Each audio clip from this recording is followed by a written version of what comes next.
with us. We're here on Sunrise. Good morning to you. If you're just joining us, thanks for coming along.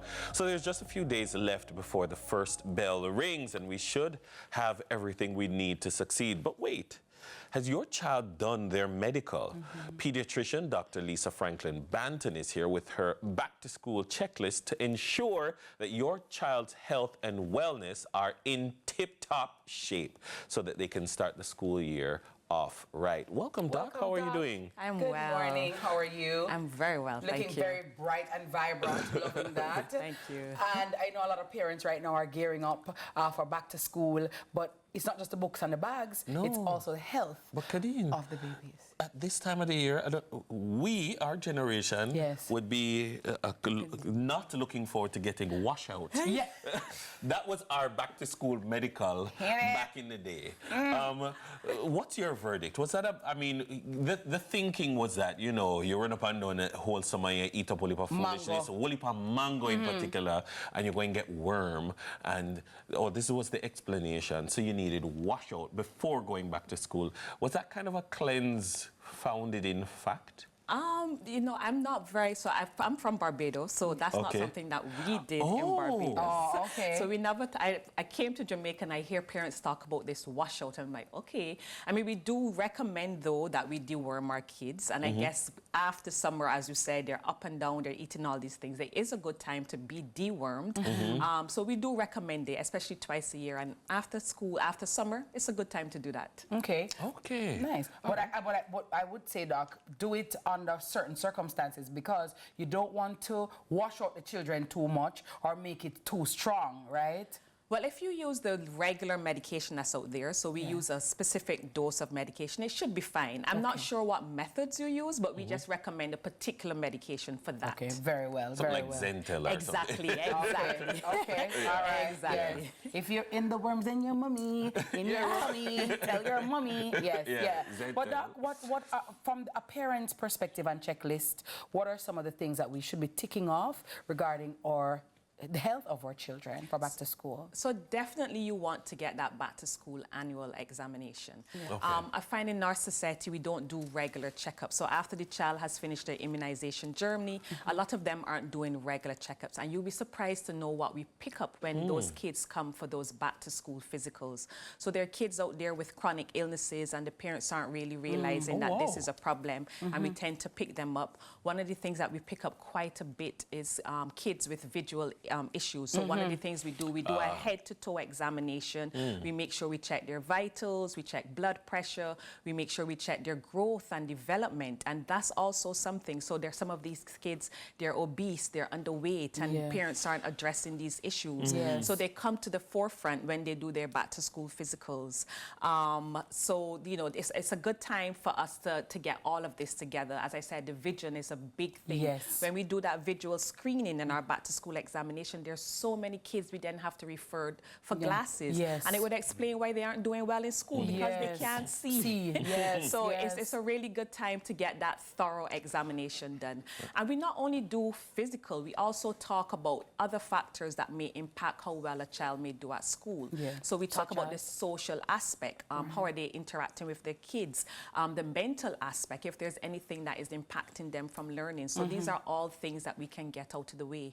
Sometimes we pick up kids with issues, like learning issues. So you go into the history of how have you been doing at school, you know. So as I said, it's not just head-to-toe examination, but really examining what's happening in the school environment, and we realize that this child may have a learning problem that needs further assessment, and that the environment that they're in may not be the correct environment for them. So all of these things come to the forefront when we do those back-to-school physicals.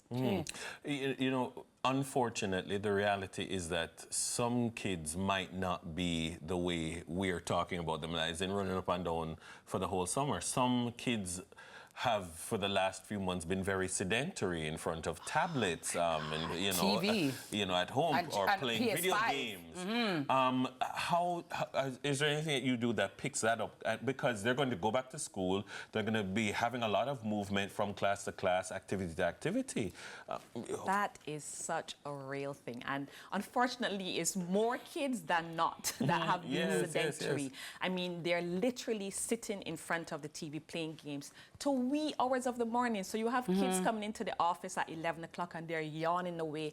And that's their bedtime because they've been up to 3, 4 o'clock gaming. So that is a real thing. So that's the other thing that we tend to discuss, sleep patterns and sleep habits. So a lot of kids now need to dial back on their sleeping. Yes. They need to get back into the school mode because they've been going to bed at 3 o'clock and waking up at 3 p.m. Yes.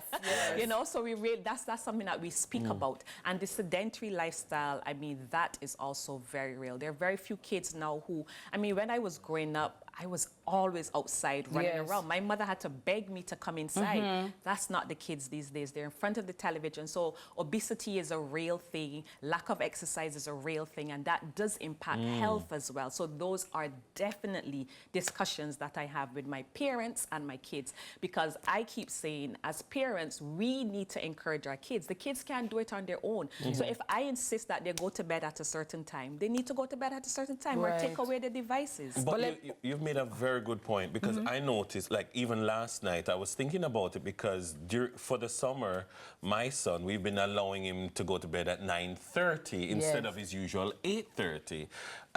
Is this now, today? Yep, turn it back around. Like we start, do you dial it back gradually or do you say, okay, we're 1 week out, bedtime is now back to school bedtime? Yeah, it's going to be hard to dial it back immediately because their body is so, you know, they have a circadian rhythm, yeah. Right. So you do have to kind of dial it back. And because school starts back next week, you have to start right now. Because you should have started at least 2 to 3 weeks ago. Yes. You know, I had a little boy in my office yesterday. He's like, yeah, doc, from next week. I said, no. From tonight. Yes. You are going to start dialing it back from tonight because he's going to go into school and he can't function because his poor body doesn't know what is day and what is night. Yeah. But doc, finally, let me just quickly ask you, are there any healthy habits or tips that you can recommend? For example, you know, COVID is still out there. Other types of viruses are out there. What can parents pack in their little bags? Flu. You know, that kind of vibe. What can parents pack just to ensure that their children or child is covered? So a lot of parents are packing their hand sanitizers. That's fantastic. Let's have conversations about hand washing. Hand washing is one of the single most things that you can do to prevent diseases. We also want to encourage kids to pack like their hygiene kits, especially our girls, our boys too. And in that hygiene kit, you can have your deodorant, you can have your wipes, your sanitary products. Those are the things that you want. You also want to have conversations about making healthy diet choices at school. I mean, unfortunately, a lot of our schools don't give you those choices. So do it from home. Pack those healthy snacks so that our kids can have that because that is so very important. So these are conversations that you want to have with your child before going back out to school. Amazing. Thank you, Doc. And by the way, Doc is located at We Are Kids. Hi, We Are Kids family. How you doing? Mana Center, where Kemlani Mart is. And we also have our urgent care as well, which is on Mountain View. So those after hours, when you're so busy at work and then you want somewhere to go, we're there until 10 and on weekends and on Sundays and holidays. So we have that option as well. That's why we're kids. You see what I'm talking about? This is for the parents. You know what I'm saying? I love this. Dr. Banton, thank you so very much to you and your staff, to you and your team.